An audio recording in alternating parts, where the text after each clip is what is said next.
সুবহানাল্লাহ। নবীকে যদি নূরের তৈরি বলো, আল্লাহর রাসূলের শান কমে যাবে। যেহেতু আল্লাহ কোরআনে নিজে বলেছেন, যতগুলো আমার সৃষ্টি আছে পৃথিবীতে সব থেকে উত্তম রূপে আমি মানুষকে সৃষ্টি করেছি। যারা আল্লাহর রাসূলকে আলিমুল গায়ব ভাবেন, যারা হাজির নাজির ভাবেন, তারা কোরআনকে মিথ্যা বলা হবে, কোরআনকে অস্বীকার করা হবে, মেরাজের রাত্রিকে অস্বীকার করা হবে। যাদের বাড়িতে মানে কোরআন আছে, খুলবেন গিয়ে সূরা বনী ইসরাঈল প্রথম পৃষ্ঠা প্রথম আয়াত, সুবহানাল্লাযী আসরা বিআবদিহি লাইলাম মিনাল মসজিদিল হারাম ইলাল মসজিদিল আকসাল্লাযী বারাকনা হাওলাহু লিনুরিয়াহু মিন আয়াতিনা ইন্নাহু হুয়াস সামিউল বাসীর। হে আমার নবী বলো, বেজন থেকে তুলে আমার হাবিবকে জিবরিল আমিন মসজিদে হারাম থেকে মসজিদে আকসা, আর এই মসজিদে আকসা থেকে আল্লাহর হাবিবকে সাত আসমানে নিয়ে গেলেন আর নিয়ে এলেন। যিনি হাজির নাজির হবেন, আলিমুল গায়ব হবেন, তার জন্য এই শব্দ ব্যবহার করা চলবে না। আল্লাহর জন্য শুনেছেন, আল্লাহ তাআলা আজকে বাংলাদেশে আছেন, কালকে একদম মুর্শিদাবাদের বহরমপুরের বর্ডার দিয়ে হয়ে শেখপাড়া বর্ডারে ঢুকে একবারই সালারে আসবে। আল্লাহর জন্য এরকম শব্দ শুনেছেন কোনদিন? কেন? আমার আল্লাহ রাব্বুল আলামিন কোরআনে বলেছেন সূরা আল ইমরান, ইন্নাল্লাহা লা ইয়াখফা আলাইহি শাইউন ফিল আরদি ওয়ালা ফিস সামা। হে আমার নবী, আসমান আর জমিনের মধ্যে যা কিছু আছে কোন জিনিসটাই আমার আল্লাহর কাছে গোপন নেই। এক নম্বর দলিল, মিরাজকে অস্বীকার করা হবে। দ্বিতীয় নম্বর, আল্লাহর হাবিব সাল্লাল্লাহু আলাইহি সাল্লামকে আল্লাহ যেটা ওহীর মাধ্যম দিয়ে জানিয়েছেন, সেই গায়েবটাই একমাত্র নবীজি জানতে পেরেছেন। নবীজি নিজে থেকে আলিমুল গায়ব ছিলেন না। এই মূর্খতা, এই অজ্ঞতা কোথা থেকে এলো? যারা নিজেদের পেট ভরায় মাজারের পয়সা দিয়ে, মাজারের চাদর দিয়ে, মাজারের মুরগি দিয়ে যাদের পেট চলে, এই হুজুররা বার করেছে যে দেখো আমরা নবীকে মর্যাদা দিই, কিন্তু হারাম করে জানে না নবীকে মর্যাদা দিতে গিয়ে আল্লাহর রাসূলের শানকে কম করা হচ্ছে, কোরআনকে মিথ্যা বলা হচ্ছে, আল্লাহর কালামুল্লাহকে মিথ্যা অপবাদ দেওয়া হচ্ছে। আল্লাহর কসম, কোরআন হচ্ছে সত্য কিতাব, ঠিক কিনা কথা বলেন? কোরআন সত্য কিতাব, কোরআনের মধ্যে বিন্দুমাত্র সন্দেহ নেই। কোরআন খুলুন, যাদের বাড়িতে মানে কোরআন আছে খুলবেন। সূরা ইউসুফ প্রথম পৃষ্ঠা, নাহনু নাকুসু আলাইকা আহসানাল কসাস বিমা আওহাইনা ইলাইকা হাযাল কুরআন ওয়া ইন কুনতা মিন ক্বাবলিহি লামিনাল গাফিলিন। হে আমার নবী বলো, পৃথিবীর মানুষকে বলে দাও, আমি তোমাকে ওহীর মাধ্যম দিয়ে ইউসুফ নবীর ঘটনা বৃত্তান্ত জানাচ্ছি। এরপর পূর্বে লামিনাল গাফিলিন, তুমি এই সম্পর্কে অবগত ছিলে না। আমি ওহীর মাধ্যম দিয়ে তোমার কাছে ইউসুফ নবীর ঘটনা জানালাম। যদি আল্লাহ নবী সাল্লাল্লাহু আলাইহি সাল্লাম গায়েব জানতেন, লামিনাল গাফিলিন শব্দ ব্যবহার হতো না, এখানে কোরআনটার প্রয়োজন হতো না। কোরআন হচ্ছে আল্লাহর হাবিবের, পৃথিবীর মানুষের অজানা কথাকে আল্লাহ ওহীর মাধ্যম দিয়ে পৌঁছে দিয়েছেন, জানিয়েছেন। জোরে বলুন সুবহানাল্লাহ। আমার মুসলমান ভাই, যারা গালি দিচ্ছে কয়েকদিন থেকে, তাদের অপারেশন কালকে হবে ইনশাআল্লাহ। আমার চ্যানেল খুলে যারা সাপোর্ট দিয়ে আছেন দেশ বিদেশ, যারা মনে করছেন এই পশ্চিম বাংলার ইয়াসিনী একমাত্র উলামায়ে দেওবন্দ যিনি গালি খাচ্ছেন, গালি দিচ্ছে, বাকি কেউ আমার পক্ষে মুখ খুলেনি, আমার দুঃখ নেই, প্রয়োজন নেই। আমি মৌলভী শওকতের বেটা একাই কাফি এই গুটকা করার জিলাপি হুজুরদের জন্য। আমি একাই কাফি, তোমরা ছুটে বেড়াও। এখন তো শুরু করেছি, তোমাদের চাদর খুলেছি, তোমাদের পোল খুলেছি। আল্লাহ যদি বাঁচিয়ে রাখে, এই মাজারের ব্যবসাগুলো ইনশাআল্লাহ বন্ধ করে ছাড়বো। সকলে জোরে বলুন ইনশাআল্লাহ। এই মাজারের ব্যবসা বন্ধ হবে, মানুষকে ধোঁকা দিয়া বন্ধ হবে। আমি মৌলবি শওকতের বেটা বন্ধ করব। কিছু ছেলে আমার আব্বাকে একটা মিডিয়াওয়ালা ফোন করেছে ফুরফুরা থেকে, আমার আব্বাজি নরম হয়ে গেছে, অসুস্থ মানুষ, আসবে দেখতে পাবেন, উনি আধ ঘন্টা 40 মিনিটের বেশি বলতে পারবেন না, আস্তে আস্তে কথা বলেন।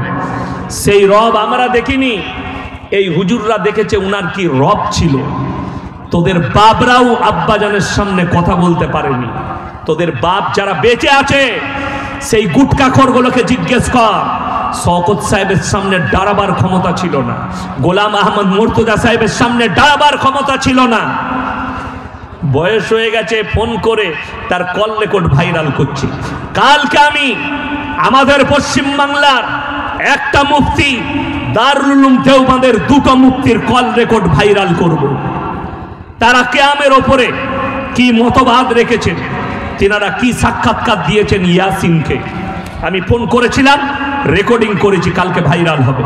একজন হচ্ছে মুফতি সালমান মনসুর পুরি, আর একজন হচ্ছেন মুফতি ইউসুফ সাহেব তাওলি, দারুল উলুম দেওবন্দের হাদিসের উস্তাদ, দুজনাই দামি মুফতি। আর একজন আমাদের পশ্চিম বাংলার পান্ডুয়া মাদ্রাসার হাদিসের উস্তাদ মুফতি বশির আহমদ কাসমি সাহেব। এই তিনজনার রেকর্ডিং কালকে ভাইরাল করব। ইনারা কিয়ামের পক্ষে কি রেখেছে। একজন বলছে হাজি ইমদাদুল্লাহ মাহাজের মাক্কি রহমাতুল্লাহ আলাইহি, তিনি কিয়াম করেছেন। হাজি ইমদাদুল্লাহ মাহাজের মাক্কি রহমাতুল্লাহ আলাইহি ইসলামের দলিল নয়, কোরআন হাদিসের দলিল নয় যে হাজি ইমদাদুল্লাহ মাহাজের মাক্কি রহমাতুল্লাহ আলাইহি তিনি কিয়াম করেছে বলে ইয়াসিনকে করতে হবে। যদি এটাই সত্য হয়, শুনেলেন উলামায়ে দেওবন্দের রুকুন কালকে পেয়ে যাবেন। মুফতি सलमान मंसूर पुरी, मुफ्ती यूसुफ साहब यही भाषाटाई बोलें कि अगर उन्होंने कर लिया तो ये दलील नहीं है, ये इस्लाम के लिए दलील नहीं है, बल्कि कुरान और हदीस, रसूल के हदीस यही दलील है। अगर यहाँ पर नहीं है तो इसको लेके इतना झगड़ा क्यों। কেউ বলছে ইয়াসিন কিয়াম করেনি, ওকে গুড়াল মেরে ফেলিয়ে দিতা। আমি স্টেজে থাকলে তোমার পালিত পুত্ররা ছিল, যে জিলাপি হুজুরটা ছিল কিয়াম করছিল, তোমরা কেমন মূর্খ তৈরি করেছো। আমার কাছে দলিলও দিতে পারেনি, আমাকে ডারও করাতে পারেনি। ঠিক কিনা কথা বলে। আমি বাপের বেটা দাঁড়াইনি, আর তোমার গুটকা খোরের হিম্মত নাই ইয়াসিনের সামনে দলিল দিয়ে দাঁড় করায়। সেদিনে তো হুজুর হুজুর করছিল আমাকে, সেই খেজুরটা আবার বাইরে থেকে ফুটানি যাচ্ছে। বাপের বেটা হস্তে স্টেজে তো আমি কিয়াম করিনি, আমাকে গালি দে, দলিল দে। দলিল দেওয়ার ক্ষমতা নাই। কিয়ামের বয়স 150 বছর। আর শুনে রেখে দেন আমার সুন্নি ভাইয়েরা, আমার দেশের বেরেলবি ভাইয়েরা, কান খুলে শোনো। আল্লাহর নবীকে কেউ যদি হাজির নাজির মনে করে, আল্লাহর নবীকে কেউ যদি আলিমুল গায়ব মনে করে, আর যদি কিয়াম করে, এই কিয়ামটা করা সম্পূর্ণ নাজায়েজ। আমি মৌলবি শওকতের বেটা বলে গেলাম। বড় কষ্ট লাগে, দুঃখ লাগে। আজকে বড় কষ্ট কোথায় জানেন? আপনি হক বলতে পাবেন না, হক বলার ক্ষমতা নেই। আমাদের মধ্যে কিছু গোল আলু আছে, যেদিকে ঘুরাবেন মালটা সেই দিকেই চলে যাবে। কিন্তু ইয়াসিন গোল আলু মাল নয়, আমি গোল আলু নয়। আমি নিজের জায়গায় স্ট্যান্ড আছি, আর আল্লাহর কসম করে বলছি, আমার মৃত্যুকাল পর্যন্ত আমি আমার স্থানে স্ট্যান্ড থাকবো। এতটুকু নরণচরণ আমার পাবেন না, আল্লাহর কসম করে বলে যাচ্ছি।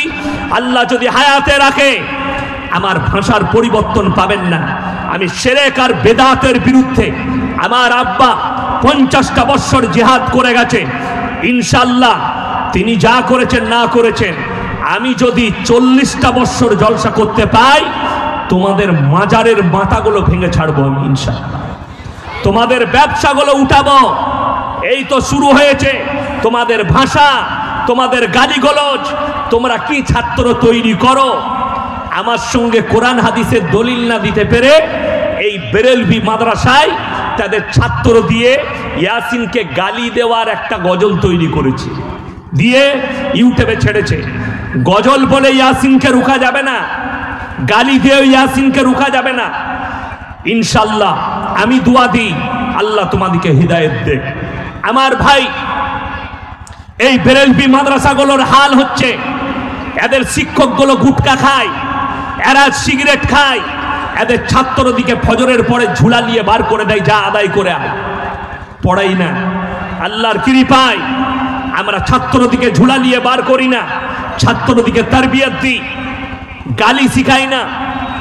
বড় কষ্ট লাগে। গালি কি করে দেয়? তাদের ছাত্ররা গালি দিচ্ছে ফোন করে, আমার কাছে প্রুফ আছে, মা বোন তুলে গাল দিচ্ছে। এরা মাদ্রাসায় এই শিক্ষা দেয়। এদের দ্বারা মানুষ, তোমাদের হাল হাকিকাত পশ্চিম বাংলার মানুষ জেনে গেছে। তোমরা গালি দেওয়ার যাই করো, আমার ভাই আপনাদিকে অনুরোধ করে যাব, সবাই হকের ওপরে চলবো। জোরে বলুন ইনশাআল্লাহ, আরো জোরে বলুন ইনশাআল্লাহ। আমরা হকের ওপরে টিকবো।